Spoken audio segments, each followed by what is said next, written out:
The 1960s produced some of America's most iconic pickup trucks, but not every model lived up to expectations.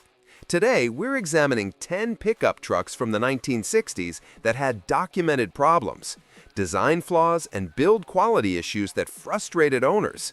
These are the trucks that became cautionary tales. Let's get into it. Number 10, 1961 to 1966 Ford F100. Ford sold hundreds of thousands of these trucks with the 223 cubic inch inline six, producing 135 horsepower, plus V8 options including the 292, 352, and 390. The engines were strong, but the twin I-beam front suspension created ongoing problems for owners. The twin I-beam design caused excessive and uneven tire wear because the camber angle couldn't be properly adjusted. Owners had to replace tires more frequently than with competing trucks, which was expensive. The steering felt vague and would wander on the highway. The kingpins required frequent greasing and wore out quickly under heavy use. Build quality varied significantly between different assembly plants, with some trucks having uneven door gaps and tailgates that didn't align properly. Number 9, 1960 to 1966 Chevrolet C20. Chevrolet's 3/4-ton truck came with the 292 cubic inch inline six, producing 165 horsepower, and V8 options including the 283, 327, and even the 409 cubic engine producing up to 340 horsepower. The problem was that the chassis couldn't handle what the engines could deliver. The frames were essentially the same as the lighter-duty C10 half-ton trucks, just with stiffer springs. Under heavy loads, the frames would flex excessively, causing stress cracks around mounting points. The door gaps would actually change when the bed was loaded heavily. The brakes were undersized for a truck of this weight. The C20 used drums barely larger than the C10s, despite weighing significantly more.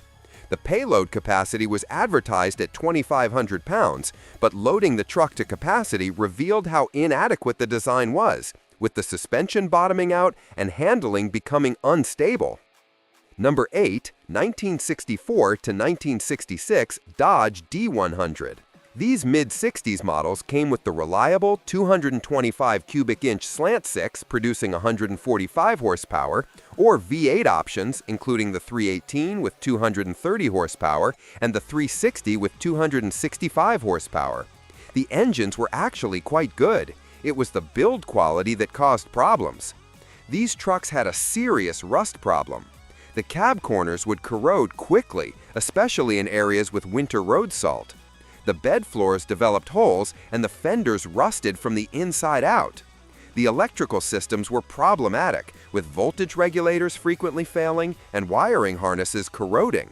The 3-speed manual transmission had weak synchronizers that wore out quickly, causing grinding when shifting. The rear leaf springs were inadequate and would sag under load, affecting the truck's stance and handling. Number 7, 1960 to 1963 Studebaker Champ. Studebaker was struggling financially during this period, and the Champ reflected those struggles.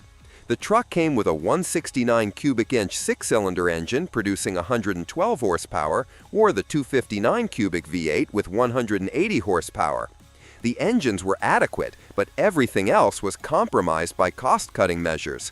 The cab construction used flat glass panels with minimal support structure, leading to persistent water leaks around the windshield and door seals. The truck bed was made from lightweight steel that dented easily and developed rust quickly. The manual transmission had synchronizers that wore out prematurely, making shifting difficult before reaching 40,000 miles.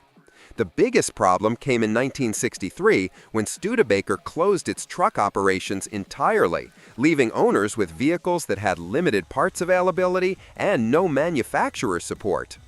Number 6, 1965 to 1968 Ford F-250. Ford's 3/4-ton truck came with strong engines, the 300 cubic inch inline six with 150 horsepower, the 352 cubic inch V8 with 208 horsepower, and the 390 cubic V8 with up to 270 horsepower. But the chassis had problems handling heavy loads. Ford used a semi-floating rear axle design that struggled with the loads F-250 buyers demanded. Axle shafts could snap under heavy use, sometimes leaving the truck immobilized.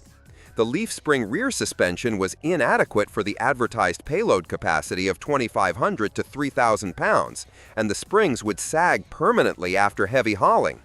The twin I-beam front suspension had all the same problems as the F-100, but magnified because of the heavier weight. The 3-speed automatic transmission was prone to failure under heavy loads or when towing. 5. 1967-1968 Dodge D200. This 3/4 ton came with strong engines, the 318 cubic inch V8 producing 230 horsepower, or the 383 cubic inch V8 with 270 horsepower. But the chassis components couldn't handle what Dodge advertised these trucks could do.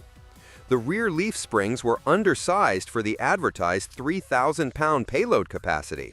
Under full load, the springs would flatten completely, causing the axle to shift position and creating dangerous handling characteristics. The Dana 60 rear axle was solid, but Dodge used U-joints that failed regularly under heavy use. When they broke, the drive shaft would drop and cause extensive damage. The front drum brakes were inadequate for a truck this heavy. Stopping distances were long, and brake fade occurred quickly when hauling loads. The electrical system used connectors that weren't properly sealed and would corrode rapidly, causing starting problems and instrument failures. 4. 1960 to 1963 GMC C1000. This was essentially a Chevrolet C10 with GMC badges and trim. The C1000 used the same engines as Chevrolet, the 230 cubic inch 6-cylinder, and various V8 options, including the 283, 305, and 327. The problem was that GMC positioned this as a premium truck and charged significantly more than the equivalent Chevrolet. Buyers paid 15 to 20% more for virtually the same truck with a different grille. GMC didn't provide better quality or additional features to justify the higher price. The truck suffered from the same rust issues as the Chevrolet C10, the same suspension problems, and the same electrical issues. 3. 1960 to 1966 Chevrolet C10. These early models are beloved classics today, but the trucks that survived are rare because so many were lost to rust. The C10 came with a 230 cubic inch inline 6 producing 140 horsepower, or the 283 cubic inch V8 with 175 horsepower. The major issue was rust. GM used thin-gauge steel in critical areas, and the cab corners, rockers, and floor pans would develop holes within just a few years. This wasn't just surface rust, the structural integrity was compromised. The independent front suspension had ball joints that wore out quickly, and control arm bushings needed frequent replacement. The frames were known to crack around the rear spring hangers when hauling heavy loads. The electrical wiring harnesses deteriorated rapidly, causing intermittent failures that were difficult to diagnose. 2. 1961 to 1968 International Harvester Travelette. At number 2, the 1961 to 1968 International Harvester Travelette. This was one of the first crew cab pickups marketed to consumers, an innovative concept. The Travelette used International's engines ranging from a 196 cubic inch 4-cylinder with 93 horsepower up to V8 options of 345 cubic inches. The problem was the execution of the extended cab design. International stretched the wheelbase to 119 or 140 inches to accommodate the rear doors, but didn't adequately reinforce the frame. This created a structure that would twist and flex over rough roads. The doors wouldn't close properly, the cab would leak water, and the rear window would crack from the frame flexing. The ride quality was harsh, and the extended wheelbase amplified every bump. Build quality from the factory was poor, with uneven panel gaps and paint that chipped easily. The electrical system still used a 6-volt system when competitors had moved to 12-volt, causing starting problems in cold weather. Number 1. 1965 to 1966 Ford F-100 Custom Cab. Ford introduced this upscale trim level to compete with more luxurious offerings from competitors. The custom cab came with the same engine options as other F-100s, the 240 cubic inch six-cylinder with 150 horsepower, and V8s including the 352 and 390. Ford added luxury features including more insulation, sound deadening, upgraded interior materials, and additional trim. All of this added approximately 300 pounds over a standard F-100. This extra weight overwhelmed the already problematic twin I-beam suspension, causing the front end to sag and ball joints to wear out even faster. The air conditioning system, popular on custom cabs, was unreliable with compressors failing frequently. The power steering system leaked constantly.